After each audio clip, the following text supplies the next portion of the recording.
so guilty for keeping this to myself. As I was about to share my secret for the first time, I began hyperventilating. "It's okay, Kathy. You're safe here." I nodded.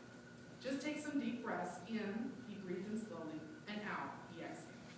I copied what he did. After repeating this for several minutes, he asked, "Are you feeling better?" I nodded again. "We don't have to talk about this today. How about next time? Do you want to wait until then?" "No, I really need to talk about this now. Do we have enough time left?" "We've got about 20 minutes left in the session. If you think you're ready, go ahead." "Okay," I nodded. I took a deep breath. It only happened when I was lying on my bed. I'd been reading a book or daydreaming when a sudden creepy feeling would come over me. Then I began to hear whispers saying things like, "You're the most despicable, loathsome, disgusting, awful person that's ever lived. You don't deserve to take up space. We hate you." I couldn't always make out the words, but the whispering and hateful feelings seemed to go on forever.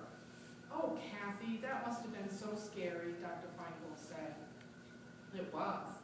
At the sound of his empathy, I uttered loud sobs without stopping for a long time. I hid my eyes with the Kleenex as my heart exploded with pain.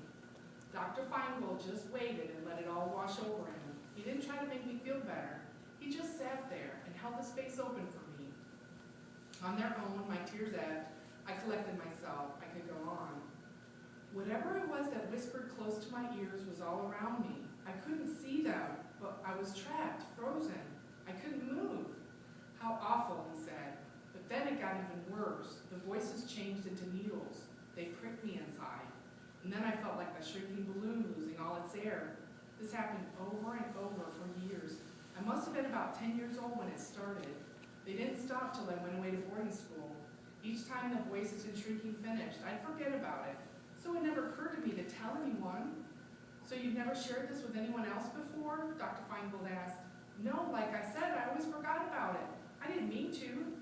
"You couldn't help it, Kathy. You didn't do anything wrong." I nodded. "And this never happened to you after you moved to Florida?" "No," I thought a minute. "Although one time when the pot someone gave me at boarding school made me paranoid, I was really afraid the voices were going to come back. I lay on my bunk waiting, so scared that they didn't." The doctor could see I was still thinking. He waited. "I remember something else about the way I felt after the voices attacked. I remember being certain that I'd never be able to hold down a job or take care of my financial responsibilities when I became an adult. That fear still haunts me even now." "So does it seem like you lost a lot of confidence in yourself because of the voices and the shrinking feelings?" I nodded. After a while, I didn't read in my bedroom anymore either. I read a lot less and began watching television a lot more. It felt like I could escape into the TV and get out of my head, and somehow that was safer. "Wow, Kathy, thank you so much for sharing this with me. It took a lot of courage to share what you did just now." "Thank you, doctor, for telling me that." It would be years before I found someone to teach me the importance of having courage and how to build it within myself. Neither Sunday school or public school ever taught about courage, and among kids, having guts is vital. If kids smell fear in you, you can't help but feel ashamed and get picked on for it.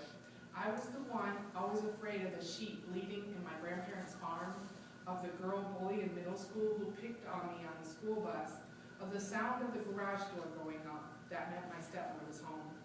The doctor may not know why his compliment meant so much to me, but it sure did. "Of course it's true," he said. "It takes guts to open up and explore this kind of pain and fear." He paused a moment. "So we've only got 5 minutes left in our session. Is there anything more you'd like to say before you go? Or would you like to do some more deep breathing until your dad gets here?" "Breathing, please."